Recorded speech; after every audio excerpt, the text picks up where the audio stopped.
आम आशा करूँ कार्यानुष्ठान से उद्दिष्ट अच्छी जे से जानतु एक साइबर अपराध उठे व्यक्तिगत समालोचना व्यक्तिगत कथा फ्रीडम ऑफ स्पीच ता व्यतीत आपणकर जहाँ भी आप जनकर पर्सनल आइडेंटिटी कि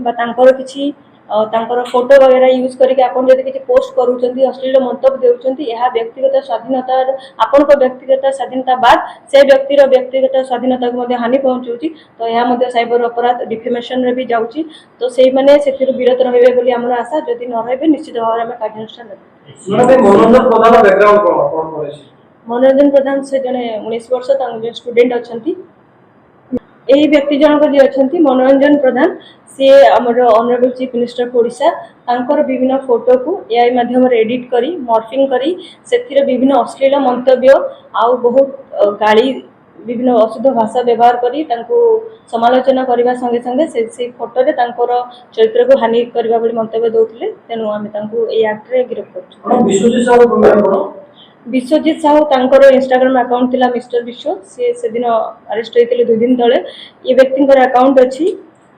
फनी बॉय मनोरंजन तांकर इंस्टाग्राम अच्छी सहित फेसबुक अच्छी से जड़े ब्लॉगर एस्पायरिंग ब्लॉगर अच्छा यूट्यूब रे तो निजर फेसबुक अकाउंट और इंस्टाग्राम अकाउंट माध्यम से सब फोटो पोस्ट करथुले किछटा लोकप्रियता आउ एंगेजमेंट पई व्यूअर एंगेजमेंट पई विश्वजीत साहू गिरफ्त माने ए लिंक रे बर्तमान ये केस रे आमे जतले से दिन आमे पर डे हमरो पेट्रोलिंग रे आमे जेति इंफॉर्मेशन पाइतलु सेतिरे ए दुटा अकाउंट आइडेंटिफाई हे कि हेतिला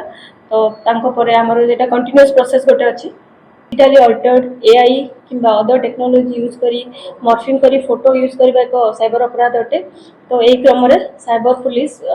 स्टेशन भुवनेश्वर आम केस नंबर 101 रुजु करूँ साइबर पेट्रोलिंग बेले सोशल मीडिया पेट्रोलिंग बेले से आम गत 5 तारीख दिन आम जड़े एक्यूज विश्वजीत साहू को अरेस्ट करथिबा बेले तांको सहित जड़ित थिबा आहु जड़े आम से व्यक्ति जे कि इंस्टाग्राम और फेसबुक रे निजर विभिन्न पोस्टिंग करुथिले तांको ना मनोरंजन प्रधान तांको मध्ये आम आज गिरफ्त करछु। घर कोठी तांकर घर अछि बागेड़िया थाना अनुगुल रे तांको